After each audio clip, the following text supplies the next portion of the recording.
Leaders are bringing awareness to homelessness in our communities while remembering those who died this past year without a place to call home.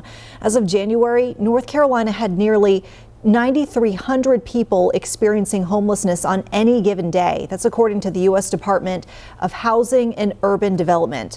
Of that total, 9% were family households, 9% were veterans, 5% were unaccompanied young adults, and 14% were people experiencing chronic homelessness. In Gaston County, officials say roughly 130 people sleep outside each night, and more than double that are in shelters. The city of Gastonia holding a memorial service today to remember the lives lost in 2021 due to homelessness. Civic leaders and community partners gathered to remember the people who have passed away while being homeless. The moment of silence and service will raise awareness, but organizers say they need action.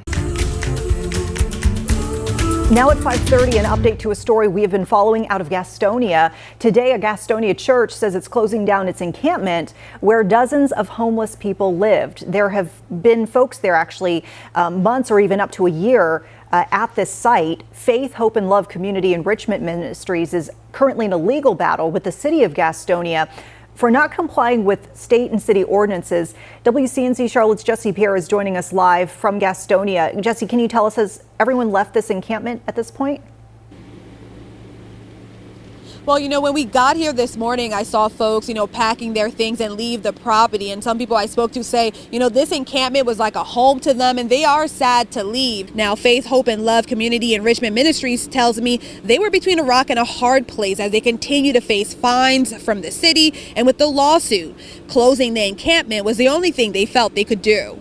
Dozens of people living in tents on Faith, Hope and Love Ministries campus told to vacate Monday. We're going to feed them. We're still going to let them take showers. We're still going to let them get their mail here and everything, but they won't be able to stay here now, and that's the saddening part. The ministry is currently being sued by the city of Gastonia and facing over $100,000 in fines for violating city and zoning ordinances by having these trailers on the lot, for example, without the proper permits. Their church says the city is making it hard for them to serve the homeless. They complain about the trash and they come and they look and they want to give us citations or whatever about trash and things of this nature. Adrian Miller with the city of Gastonia says the encampment is an unsafe environment for those who live there. I guess over the past months it's been pretty busy out here. It looks like the tents have been removed and all that kind of stuff. Can you tell me about it? Yeah, we were told we had to leave the property and remove the tents, so that's what we did, and now we're just kind of bouncing from place to place, a lot of us. Did they tell us why we were moving the tents? The city made them do it. I don't know why exactly, but I know the city was the big part of it. What do you think about that?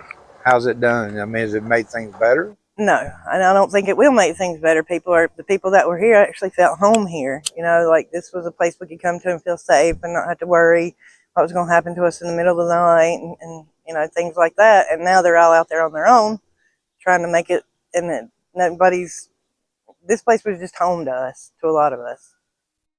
I actually tried to interview a number of the different city folk with working with the city. Mm-hmm. And one of the responses was to me that we have made a bad situation worse. And you know what? I've even seen people that come in that weren't, didn't look like they were needing. Now, forgive me for my judgment of look, but he don't care if you come in a Mercedes. If you're hungry, he's gonna feed you. Civic leaders and community partners gathered to remember the people who have passed away while being homeless. The moment of silence and service will raise awareness, but organizers say they need action. So this organization is beneficial for you? Yes, sir. It's been very detrimental. It's been keeping me alive. I thank the Lord for people out here that, whether I see them or not, for their prayers and what they do, whether they're physically here or not. Amen. And I mean that. I was blessed that they got this right here. This church, one down the hill. They got City on the Hill Ministry, got Miss Joyce. And us being homeless, we complain a lot. But really, compared to other counties, man, we got it made. We got it made. You got people that bring tents, food each and every single day. They give you clothes. and other stuff like that each and every single day. You know, other counties, they don't do that. Civic leaders and community partners gathered to remember the people who have passed away while being homeless. The moment of silence and service will raise awareness, but organizers say they need action.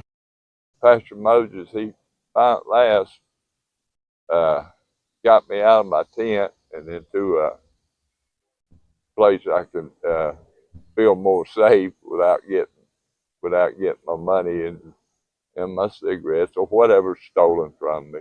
And I miss it a lot out here. I miss the security and the safety of being here and knowing that if I had a seizure, because mine get pretty bad, there'd be somebody to help. So it's rough, but I commend Pastor Moses and you guys for everything y'all did out here. I loved it. Hopefully we can get it started again. Civic leaders and community partners gathered to remember the people who have passed away while being homeless. The moment of silence and service will raise awareness, but organizers say they need action. Love us gently. Don't give us money. Don't co-sign our bullshit. But also don't be so harsh and unforgiving. We have to forgive ourselves, but you have to forgive us too. Civic leaders and community partners gathered to remember the people who have passed away while being homeless. The moment of silence and service will raise awareness, but organizers say they need action.